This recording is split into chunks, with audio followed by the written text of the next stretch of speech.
গত বছরের জুলাই আগস্টে সংগঠিত বৈষম্য বিরোধী ছাত্র আন্দোলনে নিহতদের জুলাই শহীদ ও আহতদের জুলাই যোদ্ধা নামে অভিহিত করা হবে। এ খেতাবের ভিত্তিতে তারা সনদ, পরিচয়পত্র এবং বিভিন্ন সরকারি সুবিধা পাবেন। সোমবার রাজধানীর ওসমানী স্মৃতি মিলনায়তনে ডিসি সম্মেলনের দ্বিতীয় দিনে তৃতীয় অধিবেশন শেষে মুক্তিযুদ্ধ বিষয়ক মন্ত্রণালয়ের উপদেষ্টা ফারুক আজম সাংবাদিকদের এ তথ্য জানান। তিনি বলেন, জুলাই অভ্যুত্থানে শহীদদের পরিবারকে সনদ ও পরিচয়পত্র দেয়া হবে। আহতদেরও জুলাই যোদ্ধা খেতাব দেওয়া হবে, যা তাদের সরকারি বিভিন্ন সুযোগ সুবিধা পেতে সহায়তা করবে।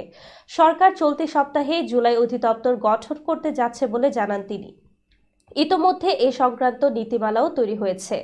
তিনি বলেন, শহীদদের পরিবার সঞ্চয়পত্রের মাধ্যমে ৩০ লাখ টাকা পাবে, যার মধ্যে চলতি অর্থবছরে ১০ লাখ এবং পরবর্তী অর্থবছরে ২০ লাখ টাকা দেয়া হবে। আহতদের সহায়তা ৩ ক্যাটাগরিতে ভাগ করা হয়েছে। প্রথম, গুরুতর আহতরা এককালীন ৫ লাখ টাকা এবং প্রতি মাসে ২০,০০০ টাকা ভাতা পাবেন। দ্বিতীয়, অঙ্গহানি ঘটেছে এমন আহতরা এককালীন ৩ লাখ টাকা এবং প্রতি মাসে ১৫,০০০ টাকা পাবেন।